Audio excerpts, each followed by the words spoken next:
Nega kanya wolonvla sangata ani woro o sera studio baminda ukonna la renouveau télé la jabako anga folibe awye malikono ani maliko kan mauma sogolenu awna ni sanga konna la ambe befo ka bela jelen wale nyumando ko kuna foni kene sigira awye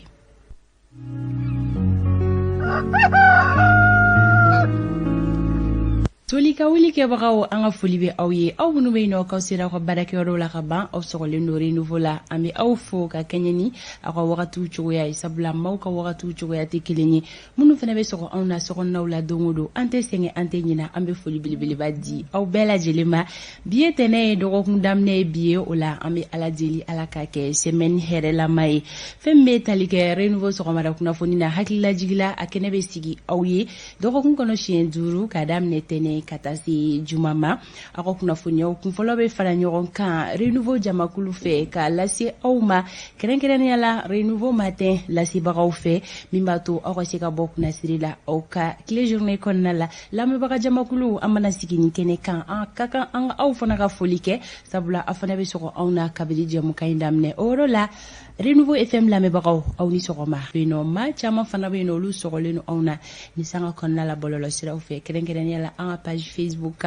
renouveau FM et renouveau télé page sans fait fene sogolenu awna ko abonné kilingilina bela jeleni nyontuma ka kanyani uka oratu chogoyayi bi tene décembre kalo kliworo renouveau sogoma da kuna funi ale keneka bi sogoma de ina ko kura kuna funi ko nasira fe aw kilingilina shitina to kuna sirila sabula on tega korola o faleno kuna funi sekeli sanumana kalasi awma ako kuna siri ni wo bantoy mbaso kone no awma flabe no Idrissa Sidibe janjo masa kafranere kan donki baru nasira tige fe janjo masa alibe no o kilingilina kandimsi wasa kama Kaula donya ka foni doko ku imbela jelin kono nana awni janjo masabe to nyogombolo jem kan konnala sabla Amadou El Konare alebe sengala fiebo kunguruni na ni sanga konnala anga fulibe ay flaga werentay ni sokoma bozo muso jege abi foti godi ay sa dugu majanga na nyoko ay ba jite ma fanta ini sokoma ni amala je ba bela jelen fo tene muso demsene ni makoro malikono anakwa ka sangu ya fo chugomina munu no titsege otinyine nu fana be danaya da renouveau télé ana radio na franca no fundisira to bema ka befo ka be wale nyimando kalba ka duwo ke ka fala kanin dogo kunke here chama soro dogo kunni halinan tigete da million ka amerika to alaka chaya amina ya rabi alaka kelengele no zoro ala kan garziga dale mo ko te ko chugo no million gele gi tege daw ka dogo kungele kono kaba ko de janjo me ala di mai o fana chey anga daliba masama janjo ibisimla adaranye soni ini kanu mo be nyola soro donki baro alekene kan ola bitene décembre kalo kleworo ango kuna funu bena talike munun kan bakuruba olu fleninye parti Sadi Manyema Dr Umar Mariko alekoni wele blaleno alema biso madaina kan ekonala ola ame mune kalama Umar Mariko kwani aferina oni Isa Kababe nyogala soro kuna funia munumbe ale bolo akonye kan ale bena adadola bela jelenga sika family nyuman soro fembe talige mali gouvernement kelen koro ka boka la silike ka iraka fo ko commission do bena sigise kan obe talige jatemne je kulu dola mamunu ngayoro tira sochi munu kera aéroport masurunyana ni obe zone aéroportière ko fo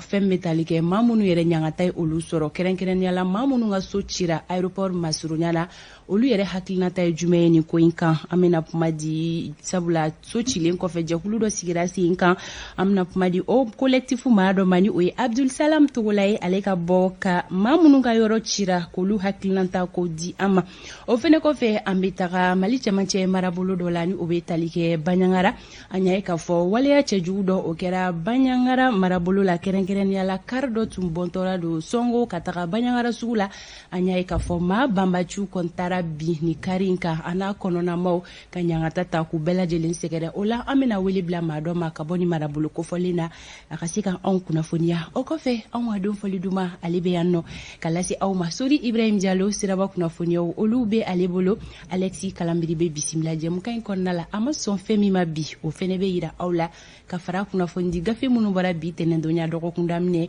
olu nyefura folo la selu olu fene be ke bi so madaina jem kan konnala kafara on kene kuna foni ale kan Idrissa Sidibe janjo masa alebe yanno don kibaru kama ame baraw damne sisa ni wakati bolo da chugo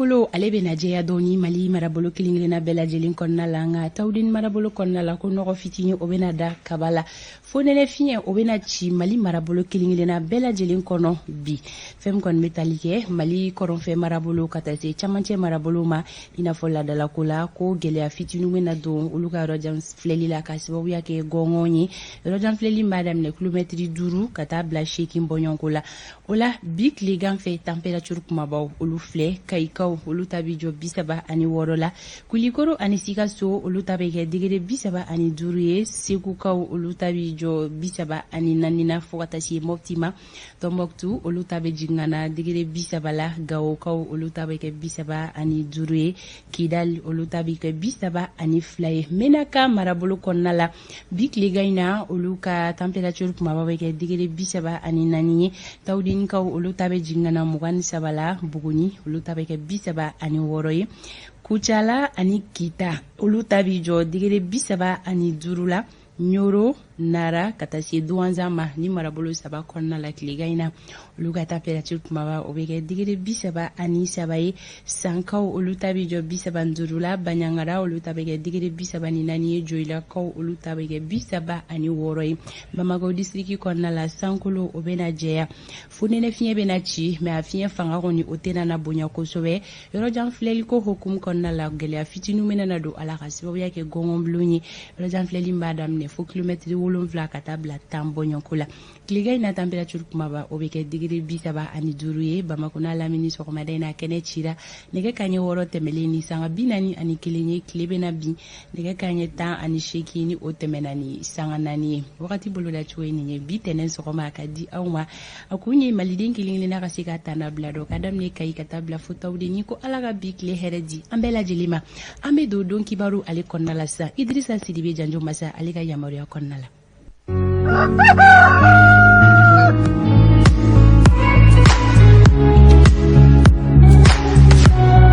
kuna foni ale dugujera janjo fanta sirabi bolo nye sira minɛ hakili la ani labɛnba ni lajɛba bɛ ni e yɛrɛ ana jɛ ka taama min kɛ a bɛ kunnafoni sirajan taama ne ka o de kofɔ o kumana an bi foli kurakuraya ka di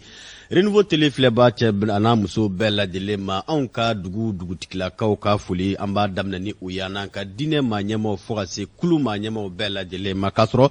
nɛgɛ ɲɛ 7 ni a bɛ 7 ko fɔ o ye sanga 25 sɔrɔ nin waati na Katikaw fɛ yen nɔ min ye Jugamadi Sisogo ani Seku Fɔnba olu ka denbaya la o bɛ ka sababu ye an bɛ sɔrɔ ka yira u la k'a fɔ kunnafoni caman bɛ an bolo a bɛ daminɛ ni Umar Mariko Abubakar Kamara Buba Fane ninnu bɛɛ lajɛlen welele do i k'a dɔn k'a fɔ bi yɛrɛ hakilila jiginna an b'an da don o la min bɛ tali kɛ Banjangarakaw fɛ yen nɔ ni Juakun kuncɛ Juakun kɔni kɛra sangabonda ye min sigira Banjangara fɔ k'a fɔ Mali fantan 4 bɛɛ lajɛlen na jatigɛwale kɛbaw fɛ o kuma min ni o bɛ tali kɛ kibaruya wɛrɛw fana an bɛ se ka min lasɔrɔ ka fara nin kan o ye cakɛda min ɲɛsinnen don jago ani a kunkanko kibaruya ɲɛnabɔli ma n'a bɛ direction générale la commerce nka fɔ de la concurrence et de commerce ko fɔ olu maaw fana bɛ ka bada baara bila ko daminɛ bindɛnɛ na o kumana kibaruya wɛrɛw na fara nin bɛɛ lajɛlen kan aw ye aw bisimila Renouveau Matin sɔgɔmada joona kunnafoniyaw kan.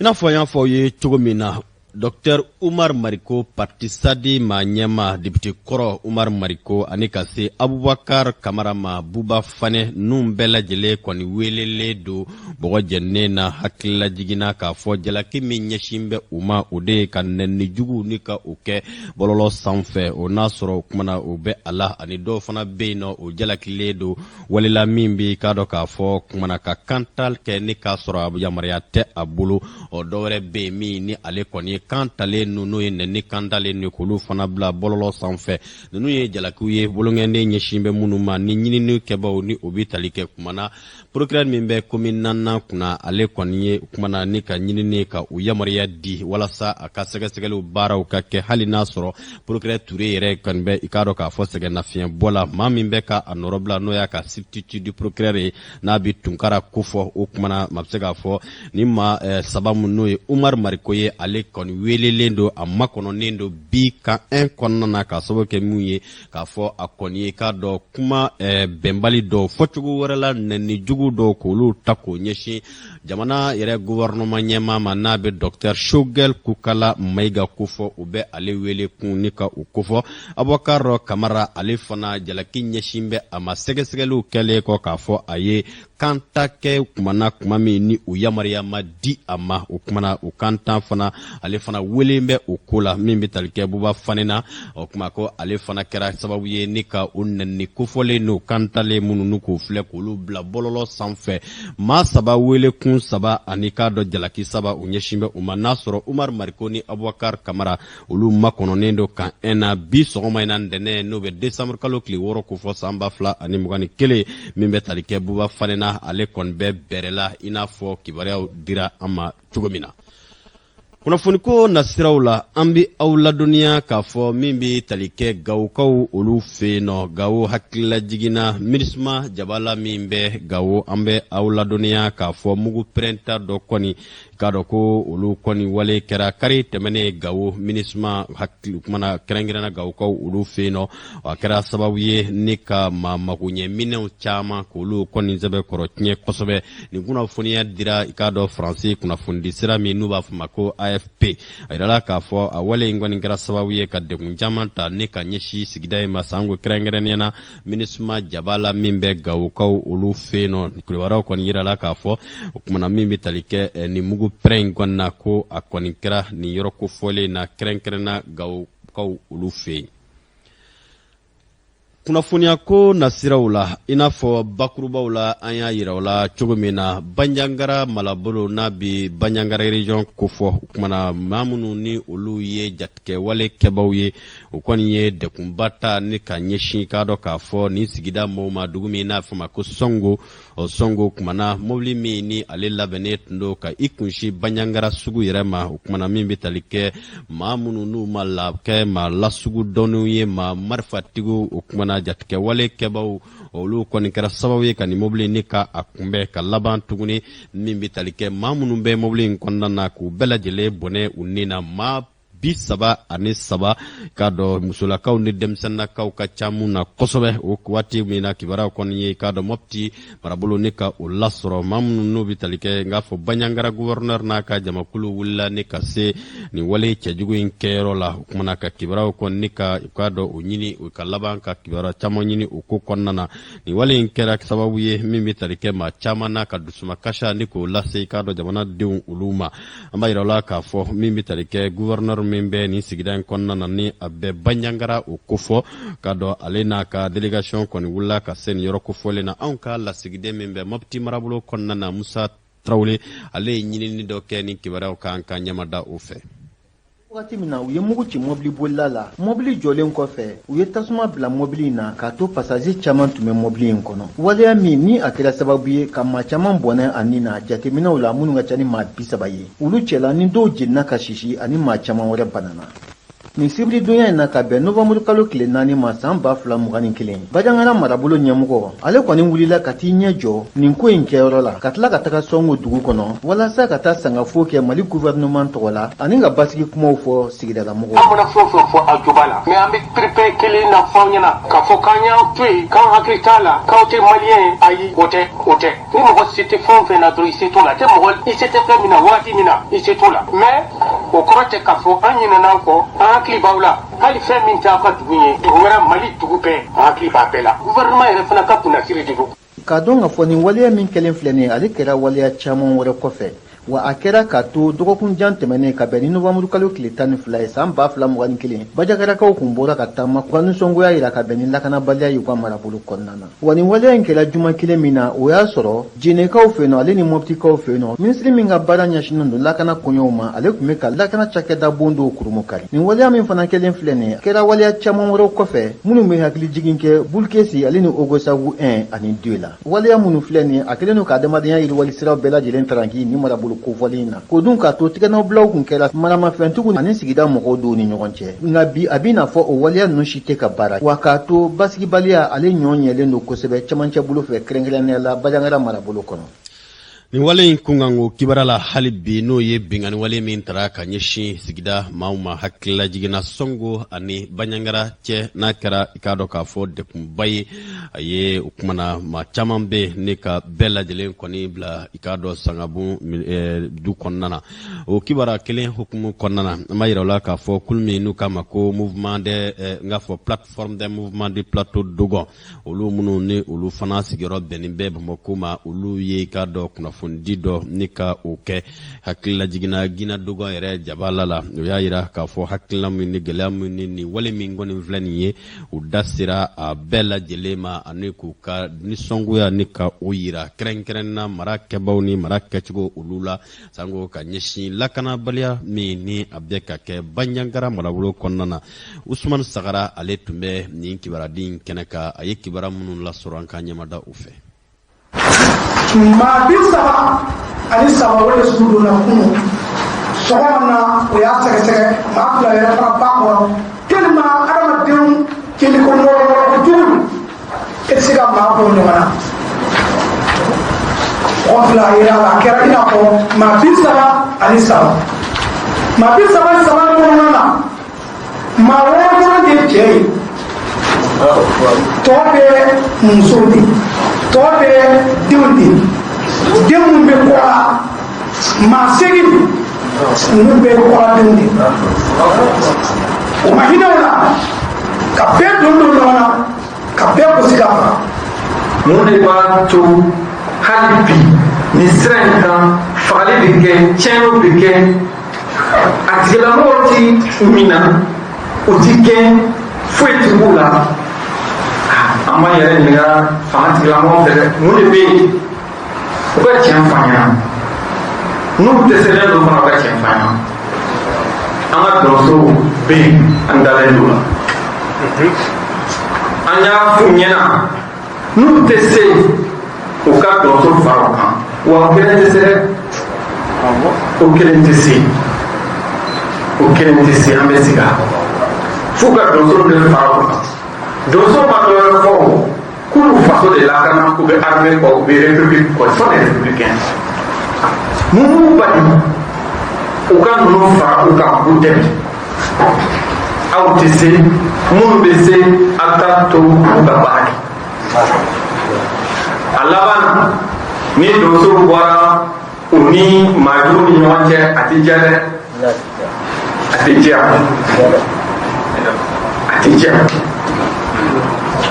wanu mafarati amela wamre basa ante se ka to tuma be ha do so be fa ama population civile be fa mon me ka chani ke gen ou te gen alors ils sont pas inquiétés leur défense ayo hak bilgla jigina ni tunye sigafo mi ni olabena ni kulu mogo olu fe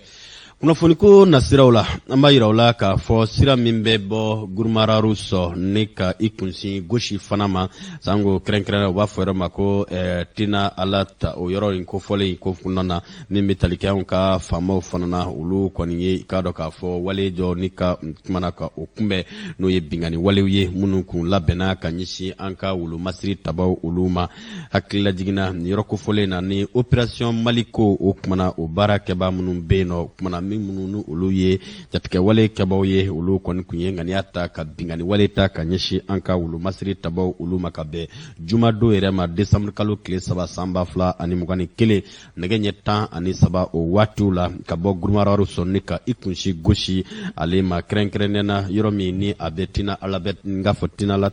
alat ale kufo nga mimbi talikanka ulu masri tabaw la ulu kon krasabaw ye nikani ngani ya juga mi ni ukon kuntara mawfe ni ulu ye kumana jatke wale kebo ye kulu la segere ukumana uka useka danzigi ukula akara sababu ye anka ulu masri tabaw ulu konika dankari mananina ni ulu ye anka ingafo ulu masri tabaw ka dankari mananina mamunu ni ulu ye ukumana jatke wale kebo ye o kalaba ka nyininu kanika tegada kado ka fo ado ulu ka ukumana hakila jigina ni wale konika sababu ye ukumana ka manani fana kwa ulu koni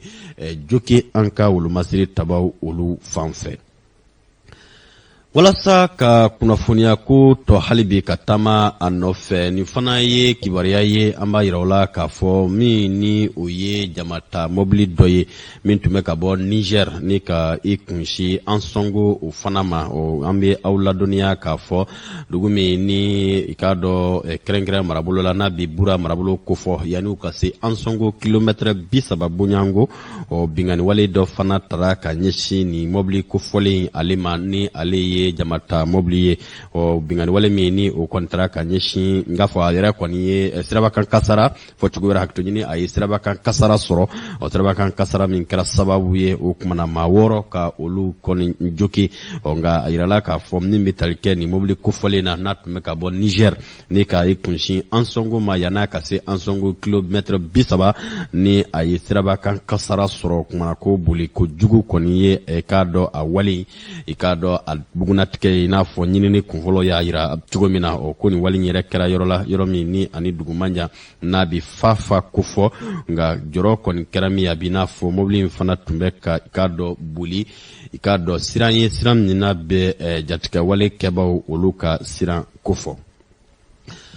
Kunnafoni ko nasiraw la walasa ka bɔ kibara ta ko fɔlɔ kɔnɔna na an bɛ aw ladɔnniya k'a fɔ faraɲɔgɔnka kulu min ni a bɛ communauté kel tamashek ni ka o kofɔ comme tamashek noir n'o ye k'a dɔn k'a fɔ tamashek fimaw olu fana ye sibirido sɔrɔ ni o bɛnna décembre kalo tile 4 ma san 2021 walasa ka jamasigi dɔ ni ka o kɛ n'o ye kibara di ye kunnafoni di yɛrɛ kɛra Hamadu Ampateba tɔgɔla soba min bɛ Bamakɔ commune duruna kɔnɔna na o y'a yira k'a fɔ min bɛ tali kɛ u ka ni sigi ɲɛ u bɛna ɲɛfɔli dɔw ni ka olu baaraw daminɛ ɲɛfɔli minnu bɛ kɛ sababu ye walasa olu k'a dɔn nin kulu in n'o y'u ka faraɲɔgɔnkan kulu ye n'o ye communauté kel tamashek noir n'o ye tamashek fimaw ye o kumana u kɔni bɛ se ka u ka ɲɛfɔliw ni walasa ka se ka lafaamuya sigida kɔnɔ ani u ka maa ɲɛmaw fɔ ka se kɛrɛnkɛrɛnnenya na wale minnu n'o ye baara minnu n'u bɛna o labɛn ani jɛkulu in ka laɲini ye mun ye k'u da don bɛɛ lajɛlen na walasa kelenya bɛ se ka sinsin an ka jamana kɔnɔ cogo min na Bakari M Sidibe tun bɛ Renouveau Télé tɔgɔ la a ye kibaruya minnu lasɔrɔ an ka ɲɛmada u fɛ. nin kɛnɛ sigira communauté kel tamashek maaw fɛ a laɲini tɛ dɔwɛrɛ ye u bɛ se ka hakilifaliw kɛ cogo min na walasa ka baara dɔw sigi sen kan minnu bɛ kɛ sababu ye ka fɔnkɔɲɔgɔnya dɔgɔya maaw ni ɲɔgɔn cɛ fo ka taa se u jɔyɔrɔ fali ma furancɛrɛ fanga tɛmɛko ɲuman na. rencontre ka nga association fɛn de communauté noire kel tamashek u biri welela walasa na ɲɔgɔn sɔrɔ sabu an bɛ ka nga rencontre dɔ de préparer Gawo donc hukumu de kɔnɔna na an y'an ka association dɔw biri wele ani tamashek maaw bɛ fɛn dɔ Bamakɔ la u fana ka ɲɔgɔn sɔrɔ an ka échange dɔ kɛ rencontre yɛrɛ kan ka kɛ cogo min na a labɛnw a n'a fɛnw bɛɛ a n'a nafa a bɛna nafa min se an ka communauté yɛrɛ ma o de kɔnɔna na a ye mɔgɔ wele ka na nin rencontre na bi. nin communauté noire kel tamashek u ka hamina dɔ ye bi na sariya sɛbɛn min tala jamana ɲɛmaw fɛ n'o bɛ jɔnyawale bɛɛ lajɛlen kɔn Mali jamana kɔnɔna na u ka se k'a lawaleya. sinankunya min bɛ Mali la maliyɛn tɛ se k'o ban ɲɔgɔn cɛ o ye sinankunya de o bɛ yen nɔ mais sinankunya fana man ka sigi ni kuma kolo ye ɲɔgɔn da la mais kuma min bɛ i t'o kelen n'o ye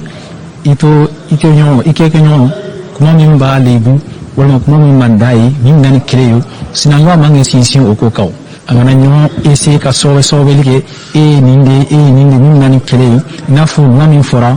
loi criminalisant l'esclavage et les pratiques assimilées an faamu n'an y'o sinsin kan an b'a fɔ gouvernement yɛrɛ an ka fanga gouvernement a k'o loi in ta o loi b'a bolo mais a k'a bila pratique la walasa caman ka lafiya nin kuma caman ninnu na. La communauté noire kel tamashek u y'a yira k'a fɔ bɛn ka se ka don maaw ni ɲɔgɔn cɛ cogo min bɛ kɛ sababu ye ka fanga d'u ma n'o b'a to bɛɛ lajɛlen bɛ se k'i jɔyɔrɔ fa Mali jamana jɔli la. Ayiwa hakili la faamu sɔrɔla nin na Bakari M Sidibe ka wuli ka jɔ ye nin ye k'a sɔrɔ nɛgɛ ɲɛ 7 secteur ye sanga 41 sɔrɔ Sigasokaw fɛ yen nɔ inspecteur Filo n'a bɛ Yakuba Sanogo Yaku Filo ni k'ale ko fɔ Sigaso an b'a fɔ ani philosophe bɛɛ lajɛlen Fanta Tomota minnu bɛ k'a lajɛ Mali kɔnɔ. Janjo bɛ se k'i fɔ i ka baara tagabolo ɲuman na ni sanga kelen kɔnɔna la an bɛ Sori Ibrahim Diallo bisimila ale ka se k'an ladɔnniya bi sɔgɔmada in na tan ka segin bɛ hukumu min kɔnɔna la Bamakɔ sira kanaw la ka taa se sirabaw yɛrɛ bɛ lahalaya min kɔnɔna la. campagne jumɛn? Ko Anazɛri bɛ campagne na ko dɔgɔkun kelen sira ma ba do na tora rebe ou be na be anazari. C'est très normal ou bien dit. En mettant poto ma fanfé a galé ni suri gala ba on sabatira.